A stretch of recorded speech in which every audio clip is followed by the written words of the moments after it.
Alors bienvenue dans cette nouvelle vidéo, j'espère que vous allez bien. Je m'excuse par avance parce que je vous ai fait très peu de vidéos cette semaine. La raison c'est forcément que je suis toujours malade en fait, j'ai été encore plus malade en réalité. Et donc complètement HS, je ne savais pas vous faire des vidéos. Et donc je reprends seulement maintenant en espérant que ma voix ne vous dérange pas trop parce qu'elle est toujours un petit peu enrouée. Je parle toujours un petit peu du nez, donc voilà, on va faire avec les circonstances. Alors je ne sais pas si vous avez remarqué, mais maintenant j'ai des petites lampes qui m'éclairent, donc la lumière devrait normalement être meilleure et vous assurer une meilleure image également. Donc voilà. Alors, en ce qui concerne cette vidéo, donc le sujet, je voudrais vous parler de pourquoi est-ce que quand on est en couple, un surdoué est en couple avec une personne dite normale, pourquoi est-ce que souvent ça ne fonctionne pas? Alors, il est évident que statistiquement, une personne qui est surdouée a plus de chances de tomber amoureuse d'une personne qui n'est pas surdouée. Et donc, forcément, ça va créer des problèmes quelconques de tous ordres en fait. Je vais vous expliquer quels sont les problèmes que peuvent rencontrer les personnes qui ne sont pas surdouées quand ils sont ensemble. Donc un surdoué avec un non surdoué, je veux dire. Donc autrement dit, quand une personne qui n'est pas surdouée rencontre un surdoué, il ne détecte pas nécessairement tout de suite qu'il n'est pas surdoué. Il va forcément être attiré par cette personne pour une raison particulière, certainement peut-être aussi parce qu'il y a un fonctionnement particulier, une richesse intérieure particulière qu'il pressent et qui l'attire.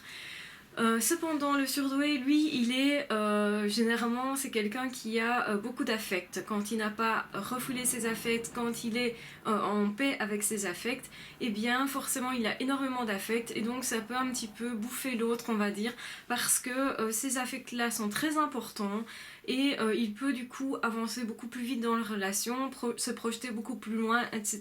Il va dire tout de suite je t'aime, il va aller très vite pour mettre les choses en place et parfois donc il va être très anxieux aussi. Donc l'autre va ressentir cette anxiété et va se demander pourquoi le surdoué est anxieux, pourquoi il se pose des questions, pourquoi il est tout le temps en train de réfléchir. Il ne comprend pas nécessairement que c'est pas parce qu'il y a un problème, parce que pour une personne normale, quelqu'un qui réfléchit beaucoup, qui est beaucoup en train de cogiter, c'est souvent quelqu'un justement qui a un problème d'ordre affectif, d'ordre psychologique. Donc l'autre va se poser la question, est-ce qu'il y a un problème dans notre couple? Pourquoi le surdoué réagit comme ça? Donc il ne comprend pas nécessairement que c'est parce que c'est la surdouance qui fait ça, que lui il réfléchit tout le temps, même quand il n'y a pas de problème nécessairement. Il va continuer de réfléchir, il va continuer d'être affectivement, comment dire, en jachère. Donc tout est toujours en train d'être travaillé et autant des affects et autant de l'intelligence. Et forcément, l'autre ne fonctionne pas comme ça, il va se poser des questions, il va avoir du mal à se positionner et vous aurez souvent des phrases telles que mais arrête de te casser la tête, alors qu'en fait le surdoué ne peut pas arrêter puisqu'il est comme ça. Ne demandez pas au surdoué de ne pas être comme il est tout simplement. Alors donc on a aussi des problèmes d'ordre affectif qui peuvent se présenter évidemment quand vous vous mettez en couple avec quelqu'un, vous êtes forcément aussi en couple entre guillemets avec un groupe. Les deux amènent leur groupe de copains, leur famille, et donc ce n'est pas seulement, il ne s'agit pas seulement de créer un groupe, il s'agit aussi de s'accorder avec la vie de l'autre. Et donc ce n'est pas une mince affaire, quelle que soit la personne d'ailleurs, surdouée ou pas, mais pour le surdoué c'est encore plus compliqué parce que généralement il est mal à l'aise en groupe, donc il a tendance à se refermer. Et surtout s'il sent des menaces ou des faussetés par rapport à ce qui se passe dans l'environnement. Et du coup, lui, il va avoir une attitude un petit peu critique qui n'est pas souvent bien perçue. Un regard qui est plus lucide, qui n'est pas non plus bien perçu par les autres. Et les autres peuvent sentir ça comme des attaques, alors que le surdoué est simplement lui-même et ne cherche pas nécessairement à attaquer. Et donc forcément, avoir un problème pour s'insérer dans la famille de l'autre ou dans les amis de l'autre, parmi les amis de l'autre, c'est compliqué quand les deux ne sont pas surdoués, effectivement. Évidemment, quand vous avez deux surdoués qui se mettent ensemble, la plupart du temps, ils s'entendent bien réciproquement avec leurs amis. Ça se passe généralement mieux, puisque forcément ils ont les mêmes critères de sélection au niveau amitieux, forcément généralement ils s'adaptent très bien les uns aux autres, et donc ils vont dire à l'autre mais tes amis sont sympas, je me sens bien, machin, on est pareil. Effectivement, la plupart du temps, le surdoué va être attiré plus facilement par d'autres surdoués, même inconsciemment, même quand il n'a pas été détecté, il va s'allier d'amitié plus facilement avec des personnes qui sont soit hypersensibles sans être surdoués, mais bon, on verra que les hypersensibles, à mon avis, ont une intelligence qui est cachée. Donc ce sont des surdoués cachés, donc plus difficiles à détecter, mais qui sont aussi d'une certaine façon d'une intelligence supérieure, d'un fonctionnement particulier en tout cas, qui sont très très proches du fonctionnement du surdoué. Et en fait, on n'a pas tellement, je pense que c'est vraiment qu'une question de petit degré à gauche, à droite, mais que les hypersensibles et surdoués, en fait c'est la même famille si on regarde un peu plus près. Effectivement, le problème est que quand une personne qui n'est pas surdouée est avec un surdoué, il ne va pas nécessairement s'adapter aux amis du surdoué. Pourquoi ? Parce que c'est des gens généralement qui vont philosopher. Ce sont des gens qui vont réfléchir beaucoup. Qui vont être des gens assez intérieurs. Donc si un surdoué se met avec quelqu'un qui est très extraverti et qui est très fortement dans les apparences, puisqu'on a vu que le surdoué est aussi quelqu'un qui sait jouer relativement bien des apparences, qui a tendance à se mettre des masques, etc. S'il est resté dans ce mode de fonctionnement-là, il a plus tendance à se mettre en couple avec quelqu'un qui est aussi dans le mode de l'apparence, parce que qui va être subjugué par les apparences du surdoué. Malheureusement, comme tout est fondé sur la base de l'apparence, ça ne fonctionnera pas et le surdoué ne s'en rendra pas nécessairement compte tout de suite que ça ne peut pas fonctionner, au contraire, puisque lui il va réessayer. Pourquoi le surdoué, généralement il réessaye, même quand il sait que c'est évident que ça va se casser la gueule. Pourquoi est-ce que généralement c'est rarement le surdoué qui casse le couple ? Parce que le surdoué il est très tolérant déjà, il a une capacité de résilience qui est très forte, donc autrement dit il pardonne l'autre très facilement. Et c'est pourquoi le surdoué va être plus facilement en couple avec un PN, un pervers narcissique, qui se déguise, comme le surdoué a tendance à se déguiser au début de sa vie en tout cas, avant d'être détecté, avant de se rendre compte que les apparences c'est pas génial, que le mieux c'est quand même d'être soi-même. Pour être aimé pour ce que l'on est, il faut être soi-même. Avant que le surdoué ne fasse ce chemin-là, parce que c'est un chemin et que forcément il y a des étapes par lesquelles il va passer, et donc parmi ces étapes-là, quand il jouera avec les apparences, parce que c'est aussi un de ses avantages au final, jouer avec les apparences et savoir finalement se faire aduler parfois pour des apparences. Et au niveau de la séduction, effectivement, le monde de l'apparence est important. Il ne faut pas oublier qu'on est dans une société qui est basée sur les apparences, qui est basée sur la mode, sur il faut être la plus belle pour les filles, pour les hommes il faut être les plus costauds, paraître, avoir une certaine résistance à toute épreuve pour rassurer l'autre, etc. Ça c'est pour les hommes. Pour les femmes c'est être la plus belle possible, tout en étant marrante, machin. Et donc voilà, on a comme ça des caractéristiques que le surdoué peut adopter. On va voir des femmes qui vont devenir des femmes d'affaires comme ça, en attaché-caisse, etc. et qui vont jouer avec ces apparences-là, et vous aurez effectivement tous les hommes qui vont baver à côté parce que les apparences sont bien respectées, et on rentre dans un grand cliché qui fait que c'est l'idéal de beaucoup de monde, puisque c'est ce qui est entretenu socialement. En tout cas, surtout pour plus on est jeune, je vais dire, parce qu'après, quand on vieillit un petit peu, on se rend compte que les apparences ne sont que les apparences, on arrive à s'en détacher, et du coup, on n'a plus tellement ces critères-là. Mais les critères de beauté, en tout cas quand on est jeune, quand on est ado, etc., vont jouer énormément. Ce qui veut dire que le surdoué, généralement, va être quelqu'un qui quelque part ne veut pas se mettre trop en évidence, mais en même temps, comme il sait jouer de ses apparences assez bien, quand il s'adapte assez bien, puisqu'il se suradapte même, ce qui n'est pas toujours bon pour lui, on le verra aussi, mais forcément il va avoir une certaine, comment dire, une certaine prestance, une certaine reconnaissance des autres à ce niveau-là, au niveau physique. Et lui, justement, comme il n'a eu que peu de reconnaissance, il va pouvoir jouer de ça. Il va parfois s'y brûler aussi, hein, d'ailleurs, parce que en même temps, c'est un piège aussi dans lequel il peut tomber, d'être uniquement dans les apparences, de séduire pour séduire, et ça s'arrête là. Et donc, on a effectivement des personnes qui vont être attirées par le surdoué parce que l'apparence est très beau, et on a notamment les pervers narcissiques dont on a déjà beaucoup parlé, mais je reparlerai de toute façon encore parce qu'effectivement, il n'y a pas de surdoué qui n'ait pas rencontré un pervers narcissique dans sa vie. Généralement, on en a rencontré plusieurs. Alors, je dis pas qu'on s'est fait avoir par plusieurs, je dis qu'on en a rencontré plusieurs. Évidemment, plus on en rencontre et plus on les détecte rapidement, et plus effectivement on les fait fuir, parce que plus évidemment les mécanismes de défense sont importants, et comme le surdoué a une capacité de résilience qui est importante, une capacité d'analyse qui est importante aussi, il va mettre en place des choses qui va dérouter davantage les PN. Alors, pourquoi est-ce que le surdoué, quand il rencontre un PN, il se dit « Waouh, c'est génial !» Parce que c'est ce qui se passe. Au départ, il n'identifie pas nécessairement le PN comme on entend. Il va se dire « C'est quelqu'un comme moi, c'est quelqu'un qui porte un masque. Oui, il fonctionne comme moi, c'est génial. J'en ai trouvé un autre. Il n'y a pas que moi. » Et quelque part, idéalement, le surdoué, c'est ce qu'il cherche depuis toujours. Il cherche quelqu'un qui fonctionne comme lui. Il se dit tout le temps « Mais pourquoi est-ce qu'il n'y en a pas un qui pense comme moi? Pourquoi est-ce qu'il n'y en a pas un qui agit comme moi ?» etc. Effectivement, quand il rencontre quelqu'un qui est comme lui, c'est beaucoup plus facile.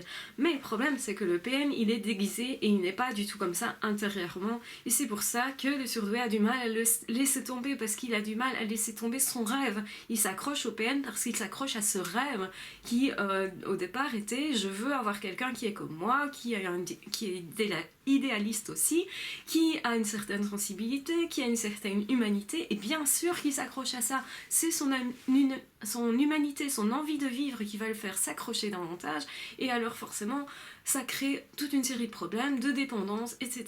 Et il a du mal à comprendre que ce n'est pas du tout de l'amour. Quand il aura compris que l'autre est tout vide à l'intérieur et qu'il ne fait que lui donner que ce qu'il veut pour pouvoir en faire ce qu'il veut, justement, il aura tout compris, et à ce moment-là, il va se retourner contre son PN de façon assez facile, parce qu'il peut mettre en déroute le PN, mais de façon surprenante, et c'est pour ça que parfois le PN part en courant directement quand il aura compris que l'autre a une telle force qu'il est capable de se retourner super facilement. Il suffit de renvoyer les petites attaques qu'on reçoit, parce que le PN pense que le surdoué ne saura jamais se défendre, parce que les attaques ne sont pas faites directement, mais par le biais d'autres personnes, ou par le biais d'autres choses, etc.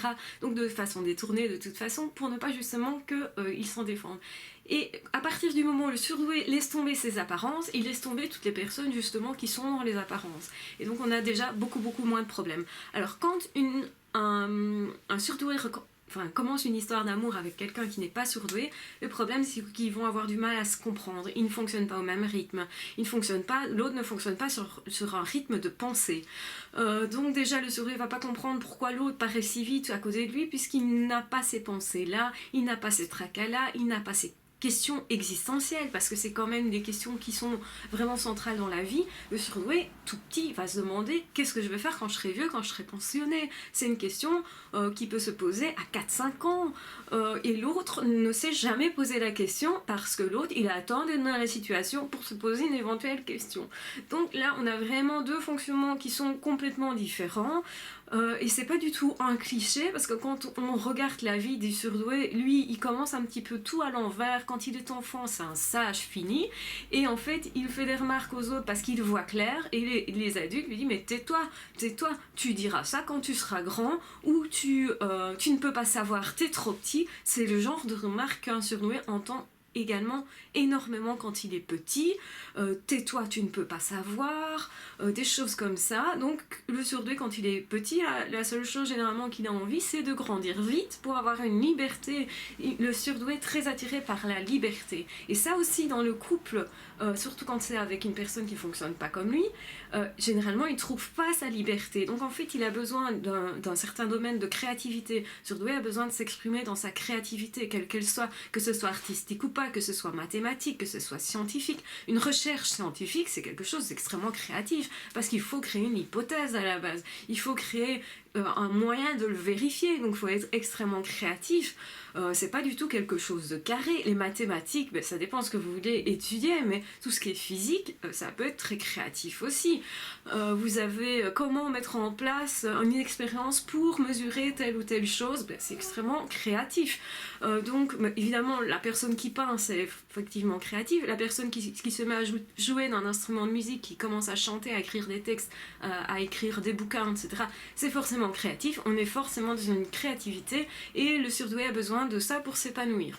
Alors est-ce que l'autre est quelqu'un de créatif ou pas? Généralement on se rend compte quand même que le surdoué va être attiré par le milieu artistique, par les personnes décalées de façon générale, des personnes révoltées par la société, parce que c'est ce qu'il est quand même, et des personnes qui sont malheureusement dans les apparences, ça on en a déjà parlé, et donc forcément le surdoué lui il ne va pas nécessairement être bien avec l'autre parce que sa créativité va le vampiriser quelque part. C'est pas une créativité qui est de tout repos parce que la personne donc créative va avoir des idées, puis d'autres idées, puis d'autres idées, il faut les noter, il faut essayer, sinon ça tourne dans la tête, il faut absolument en faire quelque chose, sinon je veux dire, on ne sait pas endormir ces idées-là, alors que l'autre, même s'il est créatif aussi parce qu'il est artistique, il va peut-être être un peu plus olé olé, et à ce niveau-là aussi, il va y avoir un décalage qui est important, et c'est vraiment le mot qu'il faut retenir, c'est décalage entre une personne normale, entre guillemets,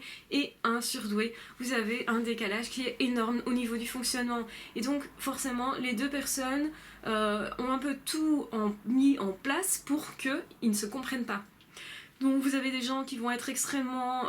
je vais prendre par exemple un amour d'adolescent, voilà, une personne adolescente qui va être extrêmement... ouais, je me bourre la gueule avec mes copains, machin. Ok, si la personne est comme ça, le surdoué peut tomber amoureux d'une personne qui est comme ça parce que peut-être derrière il a détecté une certaine sensibilité, une certaine émotivité que l'autre va cacher, donc il n'a pas nécessairement envie de révéler au surdoué, et donc le surdoué lui va aller gratter parce que c'est justement ça qui va l'intéresser, et donc ça va créer des quiproquos, et forcément un couple comme ça ne peut pas durer dans la longueur puisque un ne veut pas montrer ses sentiments, il veut faire le gros dur avec ses copains machin par exemple, et de l'autre côté, enfin ou boire etc. Et de l'autre côté, je dis mais c'est ridicule de boire, c'est ridicule de se détruire, parce qu'il y a une certaine sagesse qu'elle a depuis tout petit, un certain respect de soi, du monde, des animaux, de l'environnement, donc il ne peut pas accepter qu'on balance une bouteille comme ça par terre, ça ne va pas, et, il va aller le ramasser et il va aller le mettre dans la poubelle, ce qui va faire rire tout le monde, et voilà, enfin c'est donc des comportements qui sont décalés, qui sont opposés presque, et donc voilà, là ça va pas coller. Alors en même temps, la personne qui est hypersensible, donc le surdoué qui va avoir toute une série d'émotions, l'autre si il veut cacher ses émotions, ou du moins s'il n'en a pas des masses en fait, il peut se moquer facilement de l'émotivité de l'autre, et donc de la vie sentimentale de l'autre, et forcément ça crée une rupture évidente. Un couple ne peut pas fonctionner si l'un est blessé par ce que fait l'autre, et le surdoué étant quelqu'un de très fragile à ce niveau-là quelque part, parce qu'il est vite blessé, parce qu'il est très sensible, si l'autre ne le comprend pas, forcément il va être blessé de quelque chose, d'une attitude, d'une remarque, d'une désapprobation éventuelle, ou l'autre ne va pas comprendre que c'était important pour le surdoué, et du coup d'office le couple ne peut pas tenir sur une base pareille, parce que pour le surdoué ce n'est pas quelque chose de respectueux, de solide. Donc effectivement le surdoué va comprendre que le respect va être très important, mais c'est aussi tout un chemin. Au départ il ne comprend pas nécessairement qu'il doit se respecter lui surtout, il respecte très fort les autres, mais par contre il faut aussi qu'il y ait un respect qui arrive de l'autre, et le problème c'est justement celui-là.